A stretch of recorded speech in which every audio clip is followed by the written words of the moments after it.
Assalamualaikum warahmatullahi wabarakatuh. Pemirsa Banten TV, senang sekali kita berjumpa kembali dalam dialog khusus bersama DPRD Provinsi Banten. Kita akan membahas sebuah tema yang sangat menarik dan juga yang ditunggu-tunggu banyak kepentingan oleh pemirsa Banten TV, yakni wabah corona cemas atau melawan. Menyusul bahwa ada 5 pasien suspek virus corona yang terjadi di Provinsi Banten. Pemirsa, bahwa virus corona sendiri pertama kali ditemukan dan menyebar masif di Wuhan, Cina, atau yang dikenal juga sebagai COVID-19, kemudian menyebar ke seluruh negara, tak terkecuali Indonesia dan juga Provinsi Banten. Dan pemirsa, bahwa langkah-langkah preventif juga sudah dilakukan oleh pemerintah, termasuk dari pemerintah pusat dan juga pemerintah Provinsi Banten. Salah satunya adalah dengan edaran untuk menyediakan kegiatan belajar mengajar selama 14 hari atau 2 pekan. Kemudian juga ini sudah ada imbauan juga dari Menpan RB untuk para ASN yang juga bekerja dari rumah. Meski telah banyak imbauan dari pemerintah pusat, pemirsa, agar masyarakat tidak panik, namun maraknya pemberitaan terkait perkembangan virus yang disinyalir berasal dari sebuah pasar ikan di Wuhan tersebut nampaknya justru semakin menimbulkan kecemasan. Lalu langkah-langkah apa saja yang kemudian akan dilakukan oleh pemerintah di Provinsi Banten dan juga jajaran DPRD Provinsi Banten? Dan pemirsa, di studio telah hadir ketiga narasumber yang nanti akan membahas tema kita hari ini. Yang pertama saya akan perkenalkan ada Bapak Muhammad Dizar, Ketua Komisi 5 DPRD Provinsi Banten. Assalamualaikum. Waalaikumsalam. Sehat ya Pak? Alhamdulillah sehat. Terima kasih sudah hadir di studio bersama kami. Kemudian narasumber kita yang kedua ada Bapak Ketua DPRD Provinsi Banten, Bapak Andra Soni. Assalamualaikum. Waalaikumsalam. Sehat ya Pak? Alhamdulillah sehat. Alhamdulillah sehat. Terima kasih sudah bersedia hadir juga di studio kami. Dan yang terakhir saya perkenalkan ada Bapak Bambang Dwi Suseno selaku pengamat kebijakan publik dan juga akademisi Universitas Bina Bangsa. Assalamualaikum. Waalaikumsalam. Sehat ya Pak? Alhamdulillah. Alhamdulillah. Baik, barangkali saya mau mengawali dialog ini dari Pak Ketua dulu. Pak Ketua, ini mungkin bisa dijelaskan seperti apa nih melihat wabah virus corona yang semakin menyebar dan juga bertambah jumlah pasien suspek, terlebih di Provinsi Banten saat ini seperti apa kondisinya? Oke, pertama terima kasih ya kita ada diundang dalam kegiatan ini. Tujuan utamanya tentu kita bisa menyampaikan informasi kepada masyarakat terkait dengan wabah corona. WHO sudah menetapkan bahwa corona merupakan pandemi internasional sehingga perlu disikapi oleh pemerintah RI dan pemerintah daerah, dalam hal ini pemerintah Provinsi Banten, dan kemudian pemerintah Provinsi Banten telah menyikapinya dengan menetapkan per Sabtu kemarin sebagai kejadian luar biasa. Kejadian luar biasa bukan berarti pemerintah provinsi panik, tapi pemerintah provinsi justru menunjukkan kesiagaannya, kewaspadaannya agar bisa melindungi masyarakat Banten. Yang bisa saya sampaikan kepada masyarakat adalah untuk tetap tenang, ya, ikuti arahan dari petugas kesehatan dari pemerintah, jangan terlalu mendengarkan berita-berita yang tidak jelas semuanya, dan kita update terus dari berita dari pemerintah, dan kemudian DPRD dalam hal ini mendukung segala daya dan upaya dari pemerintah Provinsi Banten untuk menanggulangi wabah pandemi corona ini di Banten. Baik, artinya sudah dilakukan juga koordinasi dengan gubernur dan juga pemerintah 8 kabupaten kota Banten. Insya Allah sejak dilakukan KLB kami mulai berkantor hari Senin kemarin, dan tadi juga DPRD melakukan rapat pimpinan diperluas, seluruh pimpinan fraksi dan seluruh pimpinan AKD melakukan rapat, kita berkoordinasi, kita berdiskusi, kemudian kita memutuskan pertama adalah kita mengikuti arahan dari KLB untuk tidak melakukan kunjungan ke daerah. Kita telah menyepakati untuk menjadwal ulang. Perbedaan di DPRD adalah setiap keputusan merupakan kolektif kolegial, sehingga keputusannya tidak bisa dilakukan oleh seorang pimpinan, tapi harus dilakukan bersama-sama dan melalui mekanisme yang diatur oleh Tatip. Jadi nanti keputusan tersebut akan dibahas atau dirapatkan melalui BAMUS yang akan dilaksanakan pukul 16 nanti. Baik, sore ini juga ya Pak Ketua ya. Baik, terima kasih Pak Ketua. Saya mau ke Pak Ketua Komisi 5 terlebih dahulu. Ini barangkali juga memang yang juga mewadahi bidang kesehatan di DPRD Provinsi Banten. Seperti apa nih Pak? Melihat tadi juga sudah dilakukan langkah preventif, yakni meliburkan sekolah 14 hari, ASN juga menyusul. Seperti apa nih Pak? Ya, Komisi 5 ini membidangi persoalan KESRA, kesejahteraan rakyat, dan kebetulan terkait dengan kondisi hari ini ada 2 OPD yang bagian dari mitra Komisi 5, yaitu pendidikan dan kesehatan. Nah, teknis di lapangan maka memang kita butuh bagaimana Dinas Kesehatan melakukan langkah-langkah preventif.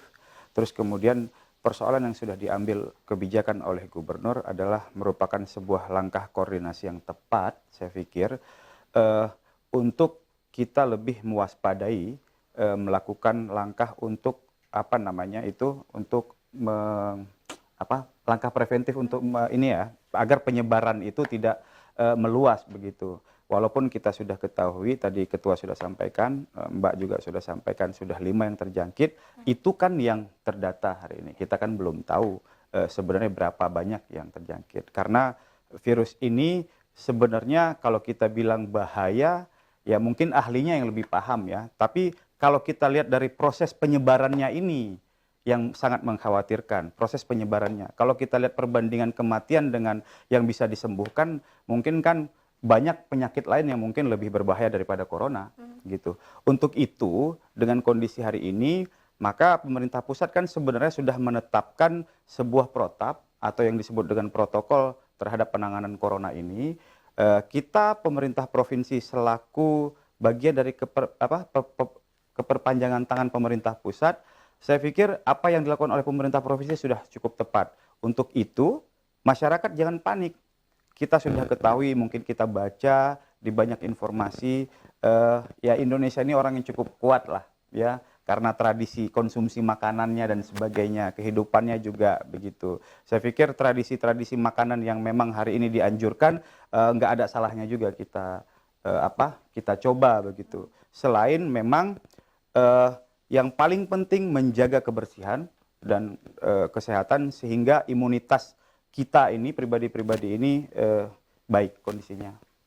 Saya pikir begitu, Mbak. Baik, pesannya juga ini kepada pemirsa bahwa jangan panik karena memang langkahnya sudah tepat yang Iya. dilakukan DPR Provinsi Banten dan juga pemerintah Provinsi Banten. Saya mau ke Pak Bambang. Pak Bambang, ini kan kalau dilihat, kalau dari Ketua DPRD, Ketua Komisi juga sudah sampaikan, jangan panik kepada masyarakat Provinsi Banten. Tapi apakah kondisi yang sebenarnya ini sudah cukup mencemaskan atau seperti apa, Pak Bambang? Saya kira relatif walaupun agak terlambat, tapi kan langkah-langkahnya sudah mulai cukup tepat ya, dari pemerintah pusat, kemudian pemerintah provinsi sendiri sudah melakukan langkah-langkah. Namun saya kira perlu pendalaman, dalam arti satu langkah ini kan penting untuk sampai ke masyarakat. Nah ini di bidang protokol sosialisasi, dari protokol-protokol ini penting untuk diperluas. Protokol untuk siswa itu seperti apa, untuk mahasiswa seperti apa, untuk rumah tangga atau di rumah tangga seperti apa. Jangan sampai sekarang libur sekolah tapi di rumah tangga protokolnya gimana supaya mereka tetap produktif dalam arti mereka tetap membaca atau belajar dan seterusnya. Kemudian protokol di tempat umum, karena di pasar itu kan masih banyak kerumunan yang lebih besar lagi kan. Di pasar-pasar tradisional itu kan belum ada protokolnya seperti itu. Masyarakat di tradisional, pasar tradisional saya kira juga perlu dipahamkan seperti itu. Nah nanti tugas pokok di instansi mana yang itu terkait dengan itu.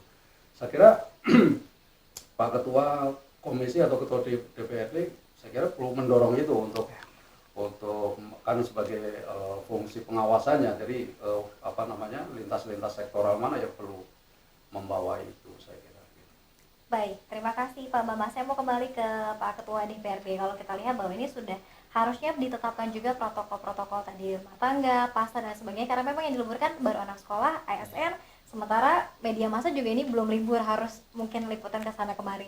Nah, seperti apa nih Pak, kalau kita melihat juga mungkin ada langkah-langkah kemudian yang sudah dirumuskan oleh DPRD Provinsi Banten? Ya, saya kembali ke judul ya, wabah corona cemas atau melawan.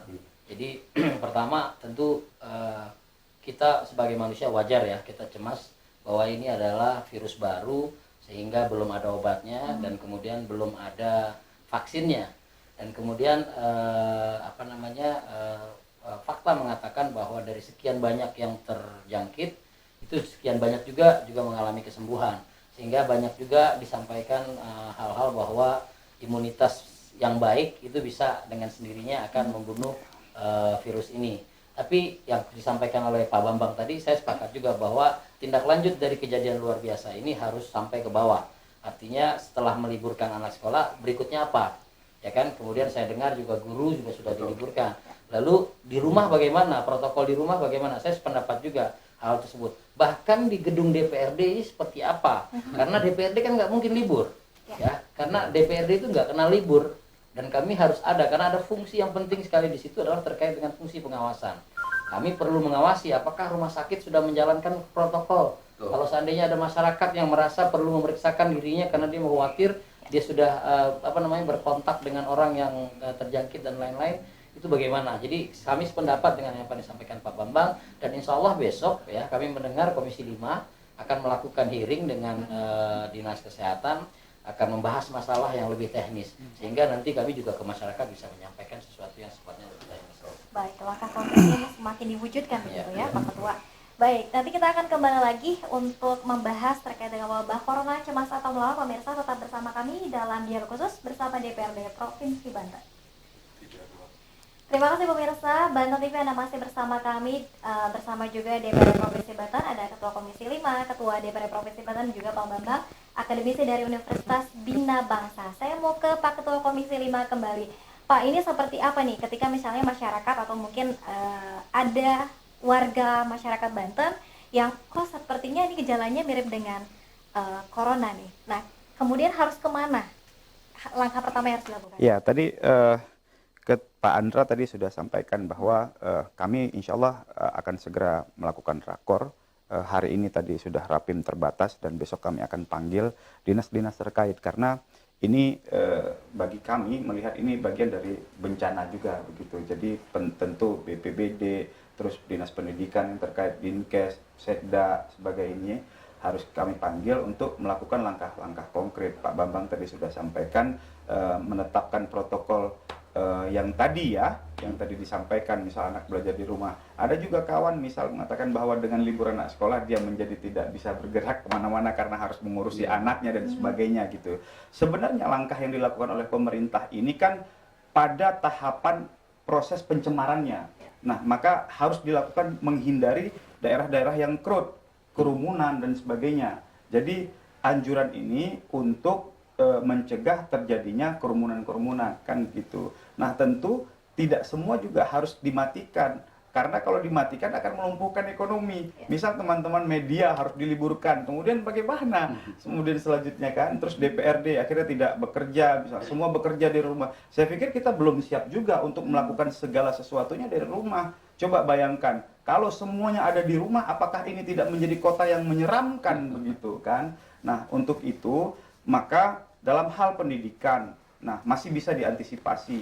Terus tidak melulu juga dengan harus teknologi, mungkin metodologi orang tua mengajarkan, mungkin diberikan tugas oleh guru dan sebagainya. Itu yang perlu kami ketahui, langkah-langkah konkret yang dilakukan oleh Dinas Pendidikan terhadap meliburkan anak sekolah, misal begitu. Terus kemudian persoalan di Dinas Kesehatan, misal. Nah, tadi yang Mbak saya sampaikan, kemudian harus kemana ketika misal ada masyarakat yang merasa ya parno, ketuanya mungkin ketua dewan mungkin parno juga kan begitu. Nah, saya pikir kita juga harus membentuk semacam krisis center mungkin untuk Provinsi Banten. Terus kemudian kita akan mempertanyakan juga kesiapan. Nah, kan ini tahapannya kan masih sedikit. Kalau kemudian kurva yang pernah kita lihat di ini ya disampaikan, jangan sampai terlalu memuncak begitu, akhirnya nanti penyebarannya terlalu besar, penanganannya terlalu sulit, sehingga kita nggak siap fasilitas kesehatannya, itu akan mewabah misal begitu. Nah, kita mungkin akan tanya ke Dinas Kesehatan tentang kesiapan rumah sakitnya, mana rumah sakit tambahan untuk bisa dirujuk misal begitu, dan sebagainya lah dalam persoalan teknis. Saya pikir begitu, Mbak. Baik, nanti detailnya akan dijelaskan dan juga dibahas kembali dengan Dinas Kesehatan Provinsi Banten. Sebelum ke Pak Ketua, saya mau ke Pak Bambang dulu. Ini terkait dengan kecemasan masyarakat juga, bahwa juga banyak yang mensinyalir bahwa jangan-jangan pemerintah tidak transparan atau mungkin menjadi fenomena gunung es misalnya. Ini yang terdata 117 tapi ternyata lebih banyak dari itu. Seperti apa Pak Bambang?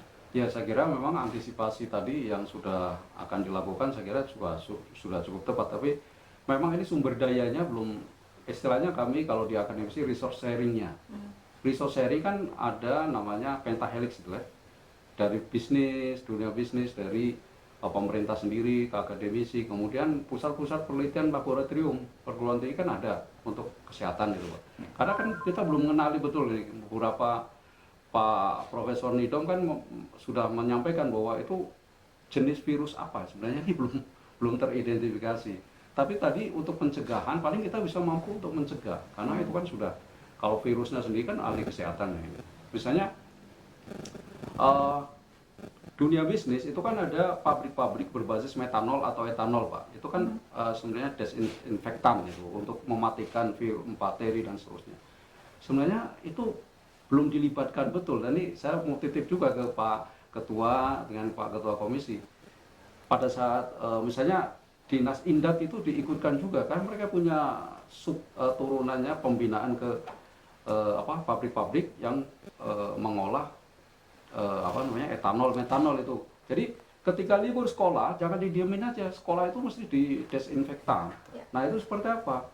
Kemudian kantor-kantor yang tadi suruh di rumah berarti kan kosong itu terus masjid, musola dan fasilitas-fasilitas umum lain itu mesti didesinfektan supaya penyebarannya ada. Itu bisa di resource sharingkan dengan perusahaan-perusahaan itu Pak. Mereka kemarin seminggu lalu kami datangin satu pabrik kimia di Merak itu, mereka bisa bikin sendiri loh Pak, desinfektan itu, kemudian dibagikan sama masyarakat sekitarnya.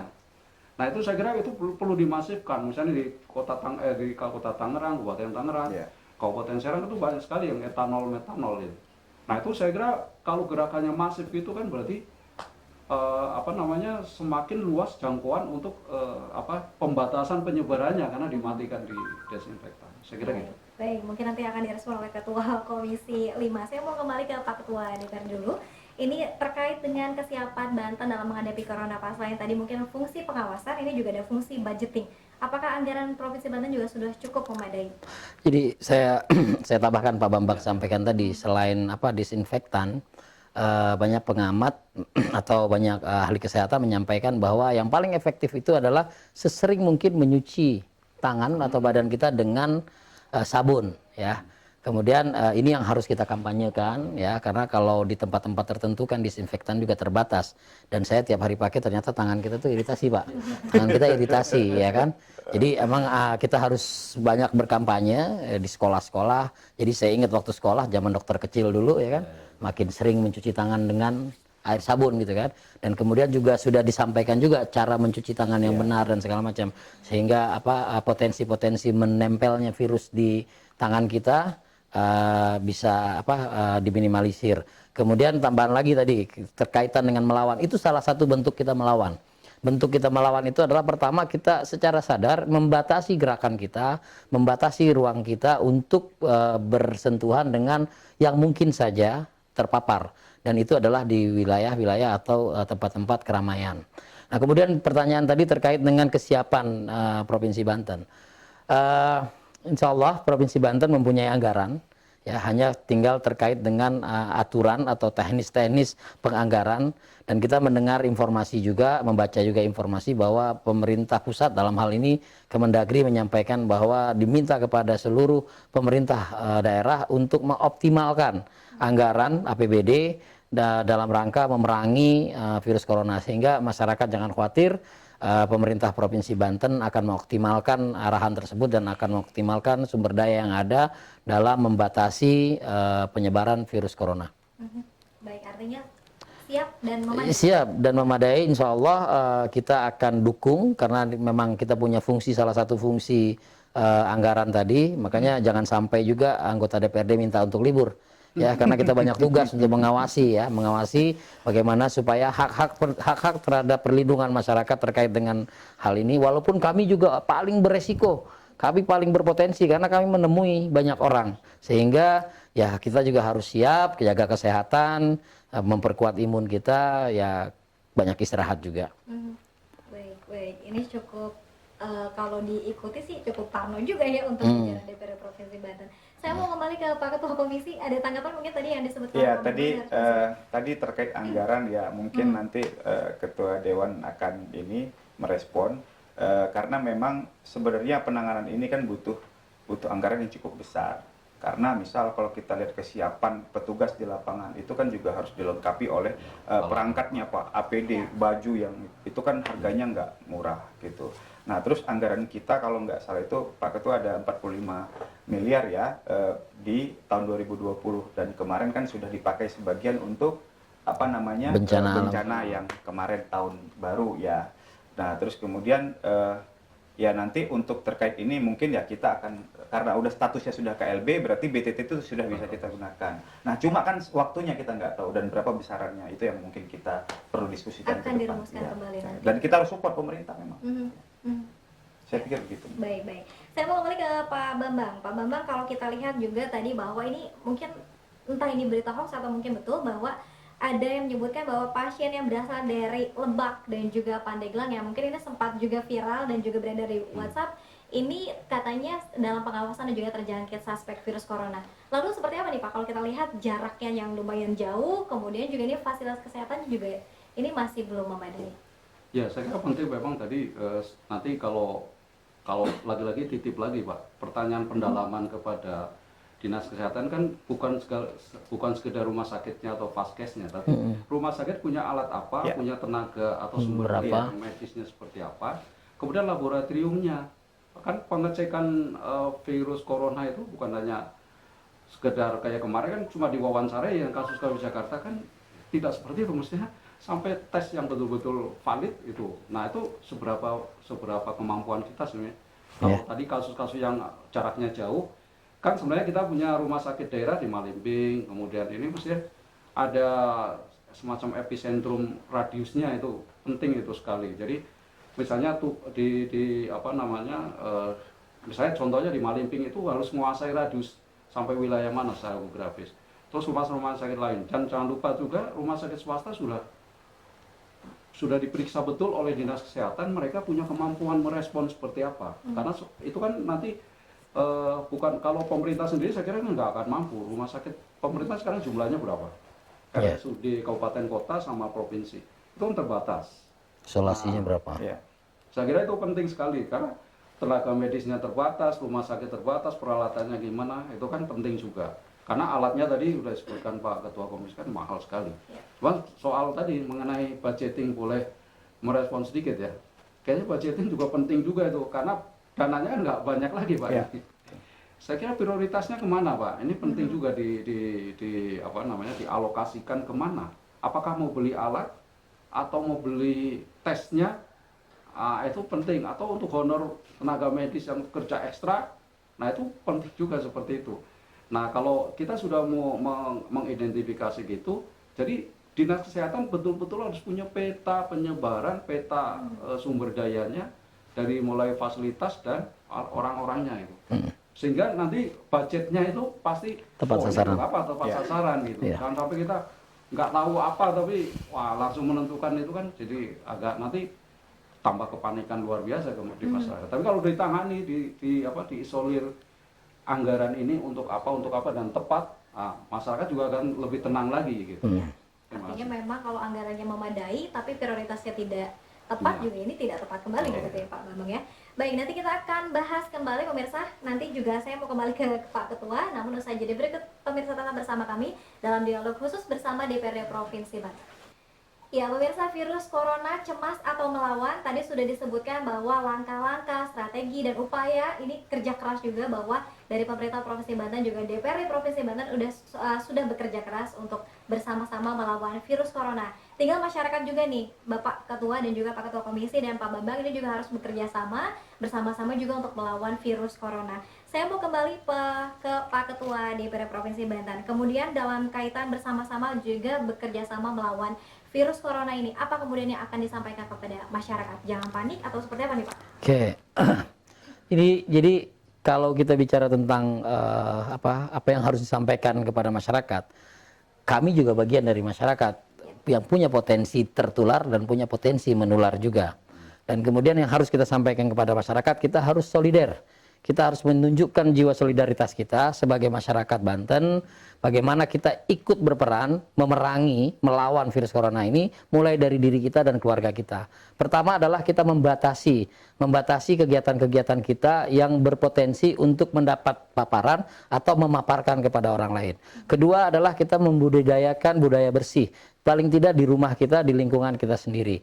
Sehingga dengan membatasi tersebut paling tidak kita punya mempersempit ruang daripada virus ini. Dan kemudian saya sampaikan kepada masyarakat untuk tenang, pemerintah hadir dalam hal ini, pemerintah waspada, pemerintah bekerja, kemudian DPRD dalam hal ini mengawasi dan kemudian mensupport apa yang dilakukan oleh pemerintah dan kemudian memberikan informasi kepada masyarakat sehingga masyarakat bisa untuk menjalankan kehidupannya secara tenang. Amin. Baik, terima kasih Pak Ketua. Saya mau kembali ke Pak Bambang. Pak Bambang, kalau kita lihat bahwa di gadget, kemudian juga televisi, semuanya ini penuh dengan berita-berita corona. Kemudian apa sih Pak yang harus disosialisasikan kepada masyarakat dan yang tidak harus disosialisasikan?